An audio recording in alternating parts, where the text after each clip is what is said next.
देखिए, अगर हम बात कर लें कि गदर पार्टी या गदर आंदोलन, तो गदर पार्टी या गदर आंदोलन की शुरुआत कब होती है? तो गदर पार्टी गदर आंदोलन 1913 में गदर पार्टी की शुरुआत जो है 1913 में सोहन सिंह भाखना के द्वारा शुरुआत की थी। सोहन सिंह भाखना के द्वारा शुरुआत की थी गदर पार्टी या आंदोलन की 1913 में। तारकनाथ दास ने वर्ष 1908 में बैकूवर कहाँ पड़ता है? कनाडा में। तो तारकनाथ ने वर्ष 1908 में तारकनाथ दास ने वर्ष 1908 में बैकूवर कहाँ पड़ता है? कनाडा में। तो बैकूवर से फ्री हिंदुस्तान नामक पत्र निकाला। तो अगर बात करें कि फ्री हिंदुस्तान नामक पत्र किसने निकाला, तो फ्री हिंदुस्तान नामक पत्र बैकूवर कहाँ पड़ता है? कनाडा में। बैकूवर से तारकनाथ दास ने 1908 में निकाला था, है ना। अब फिर 1913 में 1908 में निकाला, फिर 1913 में क्या हुआ भैया? यूएसए से, अमेरिका से लाला हरदयाल के प्रस्ताव पर 1913 में अप्रैल 1913 में अमेरिका में लाला हरदयाल के प्रस्ताव पर association of Hindustani workers of Pacific coast की स्थापना की, जो आगे चलकर गदर पार्टी के नाम से प्रसिद्ध हुआ। मतलब कि गदर पार्टी का पहले नाम क्या था? तो अगर पूछे किसके प्रस्ताव पे ये गदर पार्टी आया था, तो लाला हरदयाल के प्रस्ताव पर जो गदर पार्टी आया था, है ना। वो भी लिखा है, देखिए, अप्रैल 1913 में अमेरिका में लाला हरदयाल के प्रस्ताव पर गदर पार्टी का पहला नाम क्या था? सुन लीजिए, association of Hindustani workers of Pacific coast की स्थापना की गई थी। अप्रैल 1913 में यूएसए में लाला हरदयाल के प्रस्ताव पर, देखिए क्या, अप्रैल 1913 में अमेरिका में, है ना। अगर बात करें कि गदर पार्टी की स्थापना कहाँ हुई थी, है ना, तो 1913 में अमेरिका में लाला हरदयाल के प्रस्ताव पर association of Hindustani workers Pacific coast की स्थापना की गई। तो अमेरिका में स्थापना की गई थी कोस्ट की स्थापना की, जो आगे चल गदर पार्टी, मतलब कि अमेरिका में 1913 में लाला हरदयाल के प्रस्ताव पर गदर पार्टी की स्थापना हुई थी अमेरिका में। गदर साप्ताहिक का प्रथम अंक 1 नवंबर 1913 को उर्दू भाषा में प्रकाशित हुआ। गदर साप्ताहिक का प्रथम अंक जो है 1913 को उर्दू भाषा में, है ना, गदर साप्ताहिक का प्रथम अंक जो है उर्दू भाषा में प्रकाशित हुआ था। और 1913 में गदर पंजाबी भाषा में, 1914 में गुजराती भाषा में प्रकाशित हुआ। जो ये गदर था, जो 1913 में पंजाबी भाषा में, फिर 1914 में गदर जो है गुजराती भाषा में प्रकाशित हुआ। गदर क्या थी? गदर एक पत्रिका थी। गदर पत्रिका के नाम पर association of Hindustani workers of Pacific coast का नाम गदर आंदोलन पड़ा। गदर पत्रिका के नाम पर association of Hindustani workers of Pacific coast का नाम गदर आंदोलन पड़ा। इस संस्था के प्रमुख सदस्य, मतलब गदर आंदोलन के प्रमुख सदस्य कौन थे? लाला हरदयाल, पंडित काशीराम, भाई परमानंद, करतार सिंह सराबा, सोहन सिंह भागना प्रमुख थे। अगर पूछ लें कि लाला हरदयाल 1911 में अमेरिका पहुंचे थे। लाला हरदयाल 1911 में अमेरिका पहुंचे थे और सैन फ्रांसिस्को शहर को क्रांतिकारी गतिविधियों का केंद्र बना। अगर बात कर ले कि 1913 में, देखिए, लाला हरदयाल ने अमेरिका में प्रस्ताव किया था कि अमेरिका में ही गदर पार्टी की स्थापना की जाए। तो वही बात यहाँ पे कह रहा है कि देखिए कि लाला हरदयाल 1911 में अमेरिका गए थे और सैन फ्रांसिस्को, अमेरिका में क्या पड़ता है? San Francisco. तो सैन फ्रांसिस्को शहर को क्रांतिकारी गतिविधियों का केंद्र बना था। लाला हरदयाल गदर पार्टी या आंदोलन क्या थे? पथ प्रदर्शक थे। लाला हरदयाल गदर आंदोलन के पथ प्रदर्शक थे। वर्ष 1915 में राजा महेंद्र प्रताप सिंह ने जर्मनी के सहयोग से अंतरिम सरकार का गठन किया था। अंतरिम सरकार का गठन किसने और कब किया? तो 1915 में राजा महेंद्र प्रताप सिंह ने जर्मनी के सहयोग से, देखिए, किसने और किसके सहयोग से, कब और कहाँ स्थापित किया? तो अंतरिम सरकार का गठन 1915 में राजा महेंद्र प्रताप सिंह ने जर्मनी के सहयोग से अंतरिम सरकार का गठन किया था। अगर बात कर लें कामागाटामारू प्रकरण का पतन 1914 में होता है। तो कामागाटामारू प्रकरण कामागाटामारू एक जहाज़ का नाम था जिसको बाबा गुरदीप सिंह ने किराए पर लिया था। वो भी कौन सा था? जापानी जहाज़ था। देखिए कामागाटामारू एक जो है क्या था, एक जापानी जहाज़ था, है ना। कामागाटामारू जापानी जहाज़ था जिसको गुरदीप सिंह ने किराए पर लिया था, है ना। कामागाटामारू है यह घटना जो है, यह घटना कनाडा के प्रवेश को लेकर को है। यह जो कामागाटामारू प्रकरण है, यह जो कांड है, यह जो घटना है वो कनाडा के अंदर जाने को है, कनाडा के प्रवेश को लेकर है, जिसमें कनाडा की सरकार ने एक ऐसा आप्रवासी कानून बनाया था जिसके अंतर्गत केवल वही भारतीय कनाडा जा सकता है जो सीधे भारत से कनाडा आए हो। लेकिन उस समय ऐसी कोई नौसैनिक व्यवस्था नहीं थी जिससे भारतीय सीधे कनाडा पहुंच सके। मतलब एक बात यह है कि यह जो कामागाटामारू प्रकरण है कनाडा के प्रवेश को लेकर, यह घटना जो है कनाडा में प्रवेश को लेकर है, जिसमें कनाडा की सरकार ने यह कानून बना दिया कि वही व्यक्ति कनाडा आ सकता है, वही भारतीय कनाडा जा सकते हैं जो सीधे भारत से कनाडा हैं। अगर घूम घाम के आएंगे तो उनको कनाडा के अंदर नहीं प्रवेश देंगे, है ना। कनाडा के सर्वोच्च न्यायालय ने ऐसे भारतीयों को निर्णय के बाद कनाडा के सर्वोच्च न्यायालय ने ऐसे भारतीयों को एक निर्णय के बाद प्रवेश दे दिया, मतलब एक डिसीजन के बाद प्रवेश दे दिया था जो सीधे भारत से नहीं आए थे, है ना। तक के बाद में क्या कनाडा की सरकार ने, कनाडा के सर्वोच्च न्यायालय ने कहा चलो ठीक है आ जाओ, जो डायरेक्ट नहीं आ पाते थे उनको भी प्रवेश कनाडा की सरकार ने देने लगा। देखिए क्या कर रहा है, निर्णय के बाद जो सीधे भारत से नहीं आ रहे थे उनको भी कनाडा में आने दे। इस निर्णय से खुश होकर, इस निर्णय से उत्साहित होकर बाबा गुरदीप सिंह ने कामागाटामारू नामक एक जहाज़ किराए पर लेकर 376 यात्रियों के साथ हांगकांग से वैंकूवर मतलब कनाडा की ओर प्रस्थान किया। लेकिन वहाँ की सरकार ने प्रवेश देने से मना कर दिया और ब्रिटिश सरकार ने जहाज़ों को पुनः भारत वापस आने का आदेश दिया, जिससे यात्री भड़क गए। जब कामागाटामारू जहाज़ कलकत्ता के बजबज बंदरगाह में वापस पहुंचा तो पुलिस और यात्रियों के बीच संघर्ष हुआ, जिससे 18 यात्री मारे गए और बाबा गुरदीप सहित 29 लोग फरार हो गए और शेष यात्रियों को जेल में बंद कर दिया गया। यात्रियों के अधिकारों की लड़ाई के लिए हुसैन राम सिंह और भाग सिंह सोहनलाल पाठक की अध्यक्षता में, देखिए यात्रियों के अधिकारों की लड़ाई के लिए हुसैन राम सिंह, भाग सिंह, सोहनलाल पाठक की अध्यक्षता में कमेटी का गठन किया गया, है ना। फिर 1915 से क्या था कि गांधीवादी युग चालू हो जाता है ना।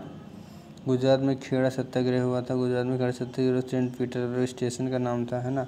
गांधी को जनबाग के नाम जानते हैं। गुजराती अब्दुल्ला के ने गांधी जी को दक्षिण अफ्रीका के लड़ने के लिए भेजा था।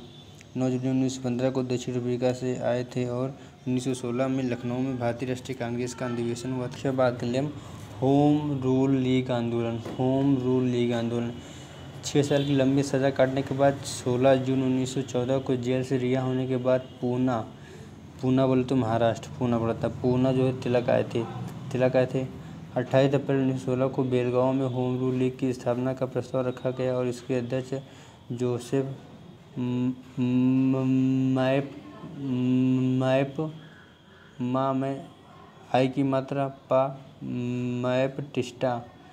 जोसेफ मैप टिस्टा तथा महासचिव NC केलकर थे। 1 मई 1916 को बेलगांव में तिलक ने होम रूल लीग की स्थापना की जानकारी दी थी। इस आंदोलन का प्रमुख उद्देश्य ब्रिटिश शासन के अधीन रहकर स्वशासन प्राप्त करना था। देखिए बाल गंगाधर तिलक जो 6 साल की सज़ा करने के बाद 1914 में, है ना, 1900 लिखा है काटने के बाद 1914 को जेल से रिहा होने के बाद पुणे आए थे। मतलब पुणे बोले तो महाराष्ट्र पुणे तिलक आए थे, है ना। 1914 में आए और 1916 में बेलगांव में होम रूल लीग की स्थापना का प्रस्ताव रखा गया। 14 में आए बस 1916 में बेलगांव में बेलगांव कहाँ पड़ता है? महाराष्ट्र में पड़ता है। पुणे कहाँ पड़ता है? महाराष्ट्र में पड़ता है। 1916 में बेलगांव में होम रूल लीग की स्थापना का प्रस्ताव रखा गया। इसके अध्यक्ष कौन से थे? जोसेफ मैप टिस्टा, मैं जिसके अध्यक्ष जो रखा गया होम रूल लीग के स्थान का प्रस्ताव रखा, इसके अध्यक्ष जोसेफ मैप और महासचिव NC केलकर थे, है ना। लेकिन जो बाल गंगाधर तिलक ने कब स्थापना की, तो बाल गंगाधर तिलक ने ये मेन है 1 मई 1916 को बेलगांव में तिलक ने होम रूल लीग की स्थापना की जानकारी दी थी।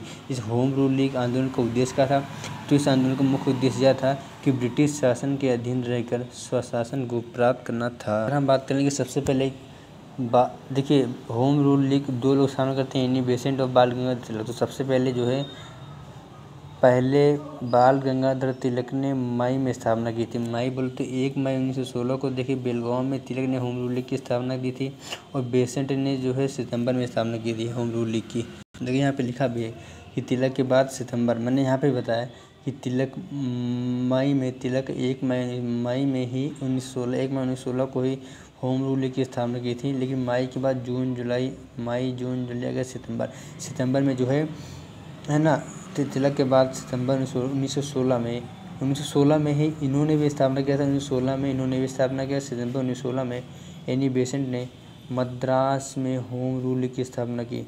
मद्रास कहाँ पड़ता है, चेन्नई में पड़ता है। और बल्कि बाल गंगाधर तिलक ने बेलगांव में, देखिए लिखा है मई 1916 में बेलगांव में तिलक ने होम रूल लीग की स्थापना की। और एनी बेसेंट ने कहाँ स्थापना की थी, तो तिलक के बाद जो है एनी बेसेंट ने सितंबर महीने में, सन तो वही है, सितंबर महीने में एनी बेसेंट ने मद्रास में होम रूल की। बाल गंगाधर तिलक ने बेलगांव में, एनी बेसेंट ने मद्रास में होम रूल लीग की स्थापना की थी। तो जो एनी बेसेंट थे, एनी बेसेंट ने जॉर्ज अरुंडेल को होम रूल लीग का सचिव बोले तो सेक्रेटरी बनाया था। भारत का पहला नगर निगम मद्रास है ना। अगर बात कर लें एनी बेसेंट ने अपने होम रूल लीग आंदोलन का मुख्यालय अड्यार बोले तो मद्रास में स्थापित है, क्योंकि इन्होंने मद्रास में क्या किया था, होम रूल की स्थापना की थी। तो इन्होंने मद्रास में ही स्थान था अड्यार में अपना मुख्यालय बनाया था एनी बेसेंट ने होम रूल लीग का। देखिए स्वामी विवेकानंद का पहला नाम क्या था, नरेंद्र नाम दत्त था। लेकिन स्वामी विवेकानंद को स्वामी विवेकानंद की उपाधि किसने दी थी, तो महाराजा खेतड़ी ने नरेंद्र नाथ को, मतलब जो स्वामी विवेकानंद जो नाम है इनका, जो स्वामी विवेकानंद जो नाम है इनका पहला नाम था नरेंद्र नाथ दत्त। तो स्वामी विवेकानंद जो नाम है इनका नाम किसने दिया था, स्वामी विवेकानंद नाम दिया था महाराज खेतड़ी ने। और राजा राम मोहन राय को राजा की उपाधि किसने दी थी, तो अकबर द्वितीय ने दी थी। और राजा राम मोहन राय की मृत्यु कहाँ हुई थी, तो क्रिस्टल लंदन में हुई थी, है ना। और अगर बात कर ले हम दयानंद सरस्वती, तो क्या स्थापना की थी, आर्य समाज की स्थापना की थी, मुंबई में स्थापना की थी। इसका मुख्यालय कहाँ था, तो उसका मुख्यालय लाहौर में है ना। दयानंद सरस्वती के आर्य समाज का मुख्यालय कहाँ पे, लाहौर में। और स्थापना मुंबई में की थी 1975 में। जैसे कि आपको पता है कि एनी बेसेंट ने 1893 में भारत आई थी। एनी बेसेंट और बाल गंगाधर तिलक ने दोनों ने स्थापना की थी ना होम रूल लीग आंदोलन की। तो इन दोनों ने अपने कार्य क्षेत्र का बंटवारा किया था। तिलक का कार्यक्षेत्र, बाल गंगाधर तिलक का कार्यक्षेत्र कर्नाटक, महाराष्ट्र, बम्बई को छोड़कर, कर्नाटक, महाराष्ट्र, थोड़ा सा मुंबई के थोड़े से भागों छोड़कर, है ना। कर्नाटक, महाराष्ट्र, मध्य प्रांत और बटार था। और शेष क्षेत्र में एनी बेसेंट का क्षेत्र था। होम रूल लीग की सर्वाधिक शाखाएं मद्रास में थी, और मद्रास में एनी बेसेंट ने स्थापना की थी होम रूल लीग आंदोलन की। अगर बात कर ले हम कि होम रूल लीग की सर्वाधिक शाखाएं कहाँ थी, तो सर्वाधिक शाखाएं मद्रास में थी। और जबकि सबसे ज़्यादा सक्रिय कहाँ थी, सक्रिय यूपी पंजाब में थे। यूपी और उत्तर प्रदेश और पंजाब में थे। अगर कंपेयर कर लें तो तिलक की होम रूल लीग अधिक शक्तिशाली सी एनी बेसेंट से। क्या लिखा है, मोतीलाल नेहरू, JL नेहरू, तेज बहादुर सफ्र बनर्जी ने एनी बेसेंट के लीग की सदस्यता ग्रहण की थी। अगर हम बात करें कि एनी बेसेंट के लीग की सदस्यता किसने ग्रहण की थी, तो मोतीलाल नेहरू, JL नेहरू, तेज बहादुर सफ्र बनर्जी ने एनी बेसेंट की लीग की सदस्यता ग्रहण की थी। गोपाल कृष्ण गोखले द्वारा स्थापित सर्वेंट्स ऑफ इंडिया सोसाइटी के सदस्यों को होम रूल लीग में प्रवेश की अनुमति नहीं थी। मतलब जो गोपाल कृष्ण गोखले ने सर्वेंट्स ऑफ इंडिया सोसाइटी की स्थापना की थी, तो जो सदस्य सर्वेंट्स ऑफ इंडिया सोसाइटी के सदस्य थे वो जो है होम रूल लीग में प्रवेश नहीं ले सकते थे। वहीं यहाँ पे बात लिखा हुआ है, गोपाल के निकट 2022 सर्वेंट सेमिनल सोसाइटी के सदस्यों को होम रूल लीग में प्रवेश की अनुमति नहीं दिया गया। देखिए उसके बाद क्या हुआ, 1917 को एनी बेसेंट और उनके सहयोग अरुंडेल, है ना, जॉर्ज अरुंडेल और बीपी वाडिया। 1917 को एनी बेसेंट तथा उनके सहयोगी अरुंडेल और बीपी वाडिया को गिरफ्तार कर लिया गया और उनकी गिरफ्तारी के विरोध में, मतलब ऑब्जेक्शन के विरोध में, एस सुब्रमण्यम अय्यर ने नाइटहुड की उपाधि वापस कर दी थी। देखिए कांग्रेस की पहली महिला अध्यक्ष एनी बेसेंट थी। एनी बेसेंट ने कांग्रेस की पहली महिला अध्यक्ष एनी बेसेंट ने 1917 में कलकत्ता अधिवेशन में इसकी अध्यक्षता की थी। देखिए 1919 में क्या हुआ था, 1919 में मॉन्टेग्यू चेम्सफोर्ड सुधार। 1919 में क्या था, ये मॉन्टेग्यू चेम्सफोर्ड सुधार। तो वर्ष 1919 में पीएम डेविड लॉयड जॉर्ज के शासनकाल में मॉन्टेग्यू चेम्सफोर्ड अधिनियम पारित हुआ। वर्ष 1919 के अधिनियम के संवैधानिक सुधार वर्ष 1921 में लागू हुए थे। वर्ष 1919 के अधिनियम की महत्वपूर्ण विशेषता यह थी कि इसके माध्यम से प्रांतों में द्वैध शासन प्रणाली लागू की गई थी। देखिए मेन बात यह है कि 1919 का जो मॉन्टेग्यू चेम्सफोर्ड सुधार था उसमें प्रधानमंत्री कौन से थे, उसमें प्रधानमंत्री डेविड लॉयड जॉर्ज के शासनकाल में ही, मतलब प्रधानमंत्री 1919 में प्रधानमंत्री डेविड लॉयड के शासनकाल में ही मॉन्टेग्यू चेम्सफोर्ड अधिनियम पारित हुआ या पास हुआ। और 1919 के अधिनियम को मतलब 2021 में 2 साल बाद लागू हुआ, है ना। 1919 के अधिनियम को सुधार वर्ष 1921 में लागू हुए थे। और इस 1919 के अधिनियम की महत्वपूर्ण विशेषता क्या थी, विशेषता भी यह थी कि प्रांतों में द्वैध शासन प्रणाली लागू की गई थी। देखिए द्वैध शासन प्रणाली के अंतर्गत शासन के विषयों को प्रांतीय तथा केंद्रीय विषयों में विभाजित किया गया था। तो प्रांत और केंद्र में बांट दिया गया। तो केंद्रीय विषयों के अंतर्गत रक्षा मामले, विदेशी मामले, कंकड़ और मुद्रा तथा आयात निर्यात को शामिल किया गया था। और प्रांतीय विषय के अंतर्गत क्या था, शांति और व्यवस्था, स्थानीय स्वशासन, शिक्षा और चिकित्सा, कृषि को सम्मिलित किया गया था। प्रांतीय विषयों को 2 भागों में आरक्षित और हस्तांतरित में विभाजित किया गया था। अगर पूछ लें कि 1919 में वायसराय कौन था और भारत सचिव कौन सा था, तो हमारे समझ से 1919 का वायसराय मॉन्टेग्यू था, नहीं है मॉन्टेग्यू चेम्सफोर्ड सुधार, है ना। हाँ हमें समझ से शायद थोड़ा कंफर्म नहीं है, वायसराय कौन सा था, मॉन्टेग्यू था, और भारत सचिव कौन सा था, चेम्सफोर्ड सुधार था, है ना। देखिए साइमन कमीशन कब आया या साइमन कमीशन की स्थापना कब हुई, तो साइमन कमीशन देखिए 1927 में आया था, लेकिन स्थापना कब हुई थी, 1928 में हुई थी, है ना। बात कर लेंगे हम कि केंद्र में द्वैध शासन, जैसे कि ये जो लागू हुआ था 1935 में, केंद्र में द्वैध शासन आया था। ये क्या लिखा है, रॉलेट एक्ट 1919। संचालन समिति के अध्यक्ष कौन है, राजेंद्र प्रसाद। तदर्थ झंडा समिति के अध्यक्ष पता नहीं। और रॉलेट एक्ट 1919। जो सुप्रीम कोर्ट 5 प्रकार के रिट जारी करता है वो कौन से हैं, अधिकार परीक्षा, बंदी प्रत्यक्षीकरण, परमादेश प्रतिषेध, उत्प्रेषण। देखिए भारत में क्रांतिकारी गतिविधियों का प्रभाव तथा राष्ट्रीय भावना को समाप्त करने के उद्देश्य से ब्रिटिश सरकार ने 1917 में सिडनी रॉलेट की अध्यक्षता में एक राजद्रोह समिति का गठन किया।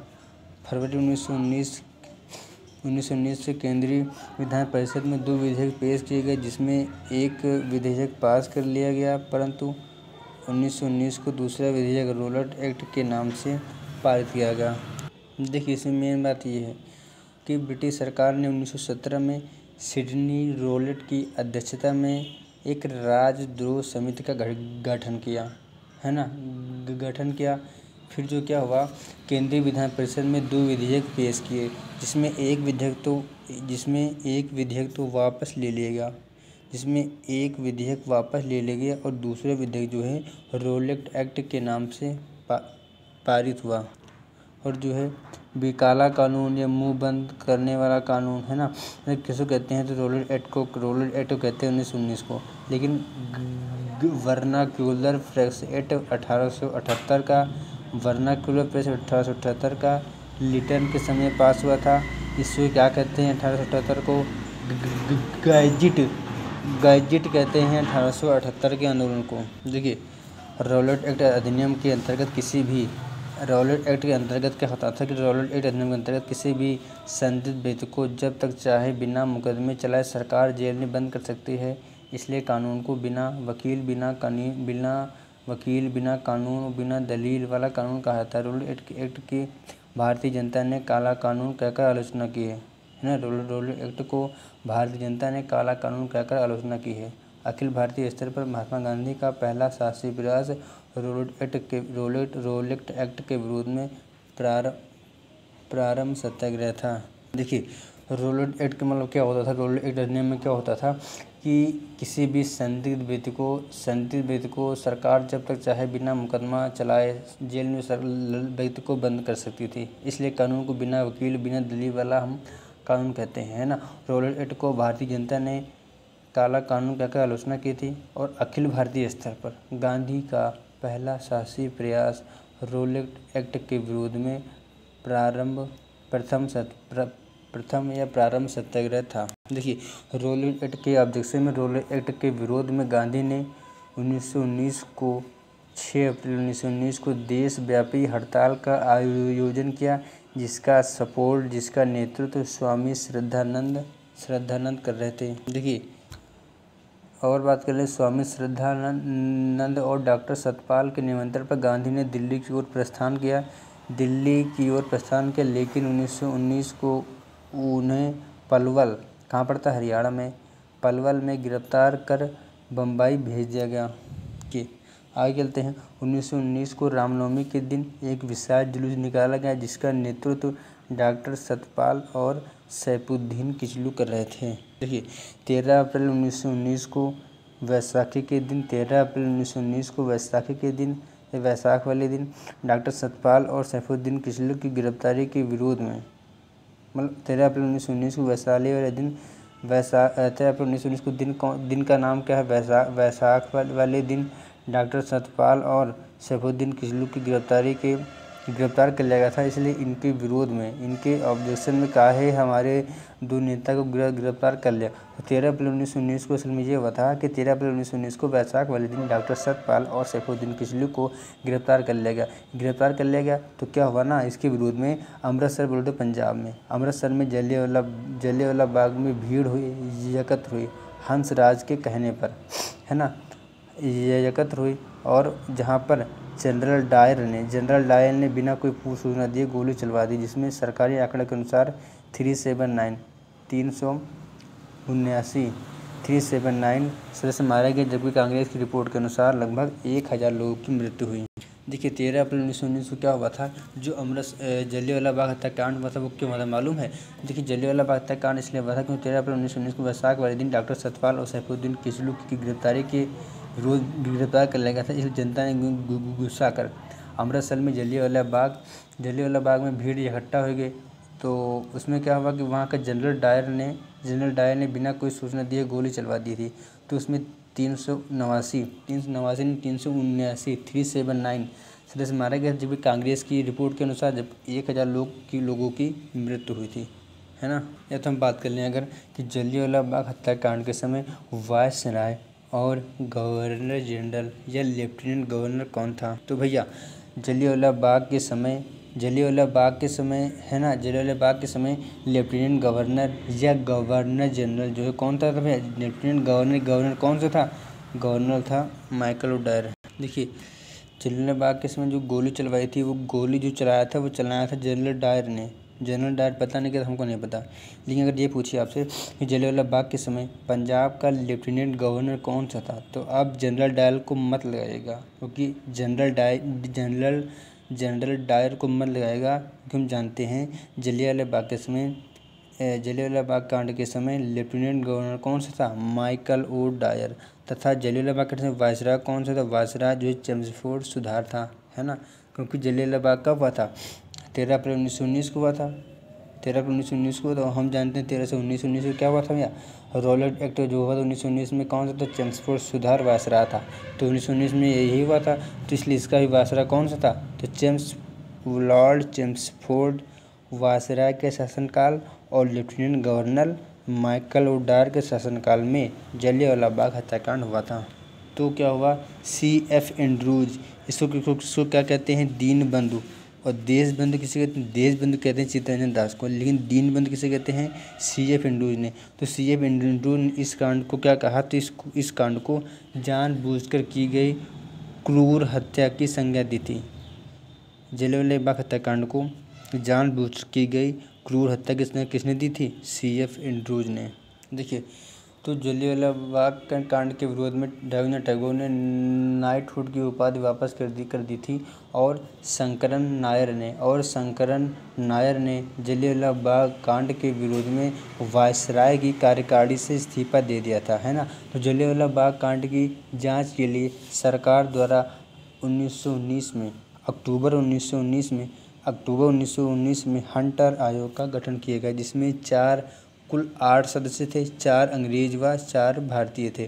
तो 4 अंग्रेज के नाम कौन थे, justice GC Rankin, Thomas Smith, mister Rice, George Barrow, है ना। 4 हिंदी के नाम जान लें, 4 भारतीय नाम जान लें, चिमनलाल हरिलाल सीतलवाड़ या CH सीतलवाड़, चिमनलाल हरिलाल सीतलवाड़ या CH सीतलवाड़, सरदान साहबजादा, सुल्तान अहमद, जगत नारायण। लेकिन इसी जो है ना, तो जलियांवाला बाग कांड की जांच के लिए जो है क्या किया गया है ना, हंटर आयोग की स्थापना की गई, है ना। इस जलियांवाला बाग कांड की टेस्ट करने के लिए से लफड़ा क्यों हुआ, तो अक्टूबर 1919 में हंटर आयोग का गठन किया गया, जिसमें 4 भारतीय और 4 वो थे, अंग्रेज थे, है ना। लेकिन जो क्या किया ना, कांग्रेस ने जलियांवाला बाग कांड की जांच के लिए मदन मोहन मालवीय की अध्यक्षता किसने की, तहकीकात कमेटी का अध्यक्ष कौन थे, तो मदन मोहन मालवीय थे। तो कांग्रेस ने इस जलियांवाला बाग कांड की जांच के लिए मदन मोहन मालवीय की अध्यक्षता में तहकीकात कमेटी का गठन किया गया, जिसमें प्रमुख सदस्य कौन से थे, तो मोतीलाल नेहरू, है ना। तो जो तहकीकात कमेटी थी, इसमें सदस्य कौन से थे, तहकीकात कमेटी में सदस्य कौन से थे, मोतीलाल नेहरू, गांधी जी थे, चित्तरंजन दास, अब्बास तैयब, M जयकर प्रमुख थे।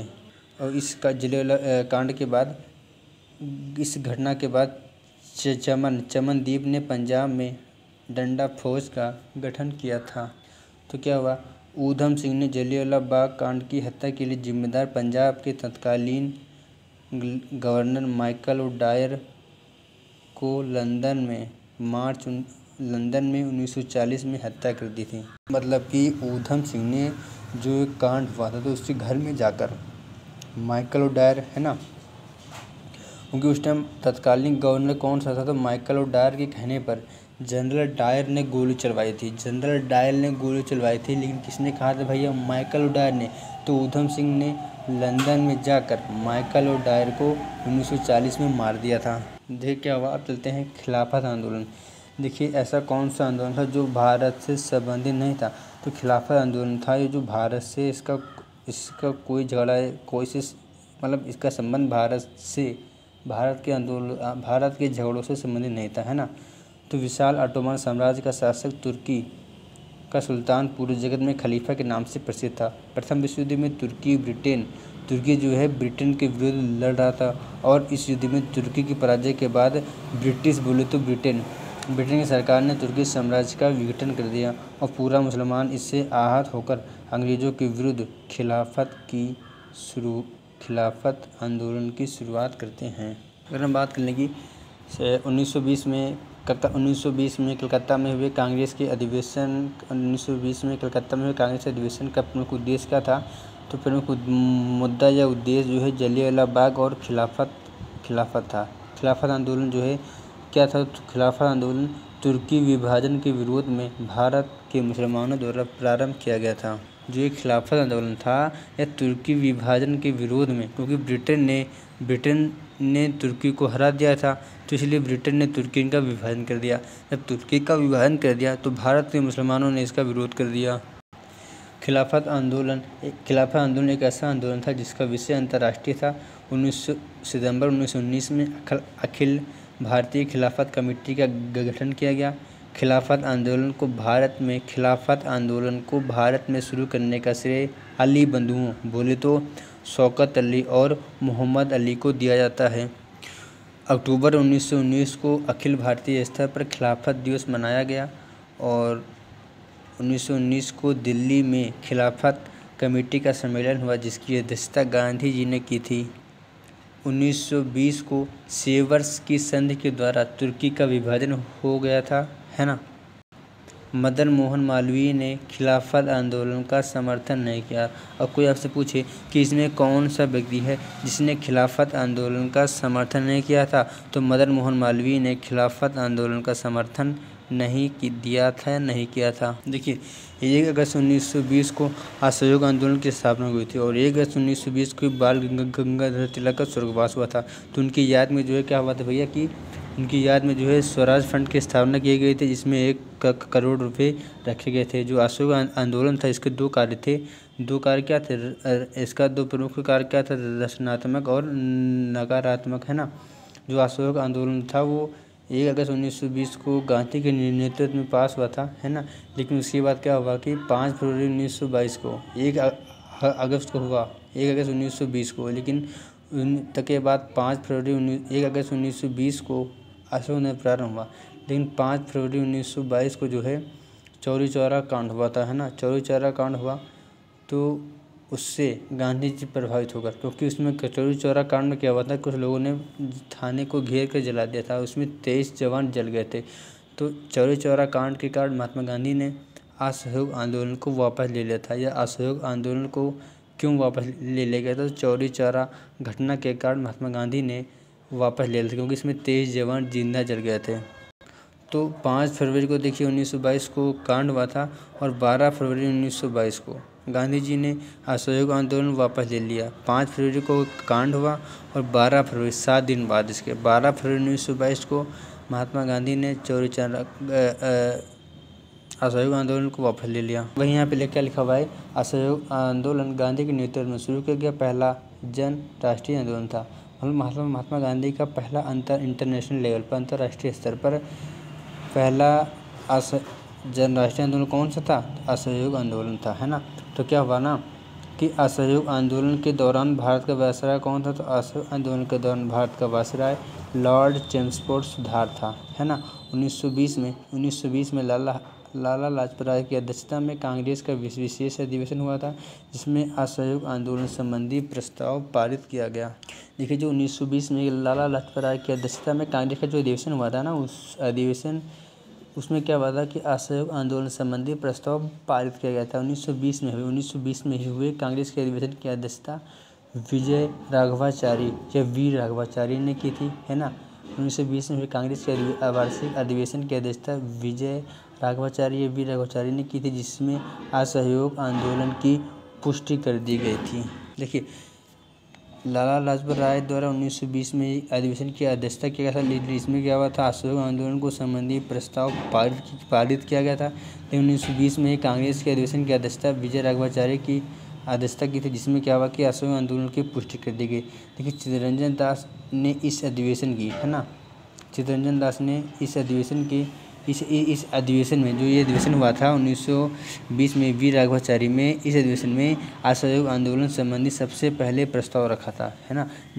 बल्कि चित्तरंजन दास ने सबसे पहले इसका क्या था? विरोध किया था असहयोग आंदोलन का। मतलब कि पहले जो है चित्तरंजन दास जो है असहयोग आंदोलन के पहले विरोध करते थे, लेकिन इन्होंने ही चित्तरंजन दास ने इसी अधिवेशन में असहयोग आंदोलन संबंधी सबसे पहले प्रस्ताव इन्होंने रखा था और सबसे पहले विरोध ही किसने किया था? चित्तरंजन दास ने किया था। असहयोग आंदोलन के प्रमुख कार्य कौन से थे? रचनात्मक और नकारात्मक थे। 1 अगस्त 1920 को जब असहयोग आंदोलन प्रारंभ किया गया तब उसी दिन महान तिलक बाल गंगाधर तिलक की मृत्यु होगी और उनकी याद में तिलक स्वराज फंड की स्थापना की, जिसमें 1 करोड़ रुपये था। असहयोग आंदोलन के समय शिक्षा का बहिष्कार सर्वाधिक पश्चिम बंगाल में सफल रहा। शिक्षा का बहिष्कार मद्रास में सफल रहा।